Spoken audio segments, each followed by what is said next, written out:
Hi everyone, and tonight we're going to be talking about winter veggies for our dogs, but actually it's going to be a useful subject for you as well, because we're getting into that time, that season, and all this lovely root veg, and there's lots of different ways they can benefit our doggies, but obviously ourselves as well. So my name is Dr. Helene. I'm an emergency medicine doctor and also a certified animal aromatherapy specialist, and I love to help people with an integrative approach to their health and that of their pets. So if you like what you're listening to, please hit the follow or the subscribe button depending on what platform you're on. And if you're interested in helping your pet or yourself and want to find out a bit more, then I've linked in the notes some ways to get in touch with me, and also a bit about how I can help you as well. And I would love it if you would let me know what you want to know about as well, so I can carry on creating more content for you. That would be really, really helpful. So hopefully I've got my dogs here. I've got Bambi, who might start squeaking, Sarah might start snoring, and Rowan might start coughing because he's not had his evening nebulizer yet. So if there's some extra noises, there you go, that's what it is. So the days are getting shorter and the air is turning crisp. I really feel that autumn is here. I actually went to the hayloft in Cheshire yesterday with Seren and Bambi, and we went for a pick your own pumpkin and sunflowers actually. So I've got a lovely load of sunflowers, which is looking very nice in my vase downstairs, but also some pumpkins. So I'm going to go over that as well. But it's great to think about sort of some warming, nutritious meals for ourselves, some soup, some nice roasted veg, but also for our dogs as well. And it's a great opportunity to introduce some of these seasonal vegetables, because actually if we work with the seasons, it's really going to be great. And these root vegetables, these winter veggies, can really give us a good boost of vitamins, minerals and fibre. Now, I actually hate autumn, but I like the veg. So remember, always introduce new foods slowly and in moderation. And one nice fun way to do it is with a little selection platter and let your dogs taste. And I often add food to platters, and it's fun seeing what my dogs choose. So I might have, I got them these wooden platters from IKEA, and I'll just put some different food. So they'll have their meat or their bone, because they're raw fed primarily. And then I'll add some little vegetables as well. Now, you want to not add more than about 10% to the diet. And if your dog's kibble fed, you can still add some of this as well. It's going to be really beneficial for those of you who are feeding kibble. So let's get started with some. So carrots, obviously bright orange root vegetables, not just for bunnies. And in fact, bunnies shouldn't have too many of them anyway. But they are packed with beta carotene, which converts to vitamin A, which is essential for good vision and a healthy immune system. And because they're crunchy, they can also help clean your dog's teeth. So you can offer them raw as a crunchy snack. And I remember the first time I ever gave Maz, my beautiful two-legged dog, a carrot. He took it with gusto, and then he had a little chomp, and he just threw it away with this look at me as if to say, what the hell have you given me here, woman? But then he did actually come to like them. But you can feed them raw as a snack, great for the teeth, or steamed and chopped or grated over their regular food. And I actually make some really nice biscuits with some banana and carrot in them as well.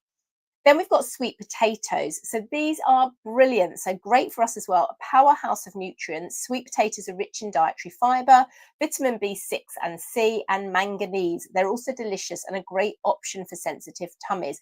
So, if you've got a dog that's feeling a little bit poorly, or they're coming back from the vets, maybe they need to have a light diet because they've had an anaesthetic, this is great as well. And again, there's loads of ways to serve them. So always serve them cooked and peeled, but you don't have to have them peeled. You can just have them scrubbed as well, because there's a lot of benefit in the skin. But you can boil them, steam them, or bake them until they're soft, and then mash and chop them.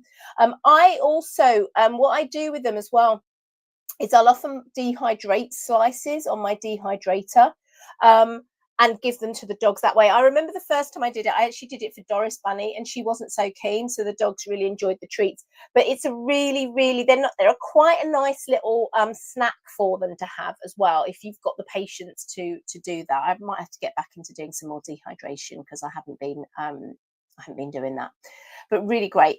Then we've got green beans. So I haven't actually got many green beans, actually. I've got some fine green beans that I got from Abel and Cole, but actually not many runner beans actually grew. But they are low in calories and high in fibre, vitamin C and green, and vitamin C and K, and manganese. but they're an excellent healthy snack, especially for dogs who need to watch their weight. Now, I do find that the dogs don't seem to like them that much, so I personally have to mix them in with things, and then my dogs will eat them. But you can give them fresh, steamed or boiled, and just, plain, no salt or anything like that. Now, pumpkin or butternut squash. So I use a lot of butternut squash, and I've been having it all summer, but now we've got some pumpkin as well. And I got 3 pumpkins yesterday. So I'm going to be doing a lot with them. I'm going to be cutting them up raw. I'm going to freeze some raw, and then I'm going to cook some and puree it up and store it in Kilner jars. So that I've got it handy, because it's great for us for making some meals. I might make a pumpkin pie. I think I've got a pumpkin cake recipe as well, but also great for our dogs as well to add into their food. So you want to use, it's so easy, don't buy that it's not that pumpkin pie filling, okay, because that's got sugar and spices. And it's so easy to do rather than just buying it. It's so easy to just cut it up. But it's, and butternut squash especially is so easy. So all I do with butternut squash is I actually pop it whole on a baking tray and pop it in the oven on 180 degrees until it's cooked. And then you can just pull bits off, rind and all. And I got that brilliant idea from Emma Rutherford, who runs the Natural Canine Kitchen. So do have a look at her site. But the other way to do it is with the butternut squash. I actually cut it in half, and then I'll put it in a slow cooker or roast it, and then just scrape it out the skin. And you can do the same with pumpkin. You can just literally cut it in half or sections, pop it in to roast, and then you just literally scrape it off the skin, and then save the seeds. Take the cooked seeds out, let them dry out in a low oven, and then you can grind them up and add it to the food, which is great as well for their gut, and also as an effective worm deterrent. So that's how I'm going to be cooking my pumpkin, because it's so easy to do rather than having to cut it into like pieces, which I'll have to do for the freezer, but the rest I'll just literally cut it into some sections that fit on a baking tray, or I'll probably put it in my slow cooker actually and just cook it like that, because it's just so much easier. And then broccoli. So my dogs all love broccoli, and I've actually lost broccoli before because the dogs have actually taken it out of my veg box. So it is a nutritional powerhouse for humans and also for dogs. It's rich in fibre and vitamin C, and even has some cancer-fighting properties. But you do need to give it in small quantities. So the florets contain isothiocyanates, which can cause mild to severe gastric irritation in some dogs if they eat too much. Not in my dogs, I should say, because literally Rowan has eaten a whole broccoli.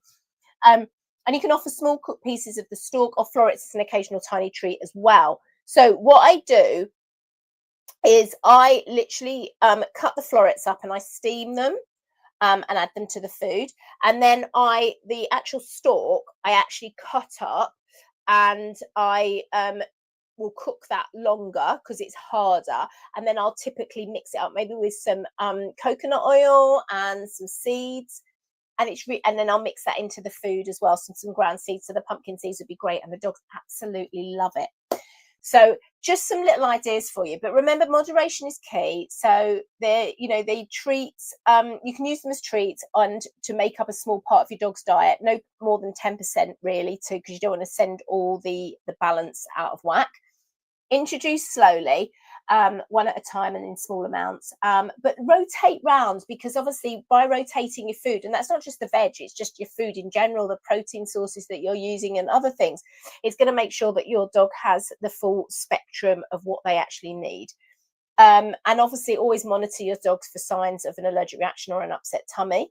But these are absolutely brilliant things to add to your dog's diet, and working with the seasons is really, really important. So I hope that's given you some ideas of different things to incorporate into your doggy's diet. If you've got any questions, just pop them in the comments. And as I said, if you would like to learn more about how I can help you or your dog with your health, do check out the links. I do a range of consultations. I also sell essential oil kits. And with those, you get bespoke plans and guidance to help you and your dog go from A to B to whatever you want. So even if you get your oils for your dogs for whatever reason, I'm here to help you as well. So any questions, just let me know. And don't forget to check out the show notes, because I'm going to link a post, my blog post that I did on this as well, which has got some more tips for you as well. So hopefully that's been helpful. Don't forget to follow, hit the subscribe button. And if you could leave me a 5-star review, I would really appreciate it. So stay safe, stay well. Have a beautiful evening. Bye.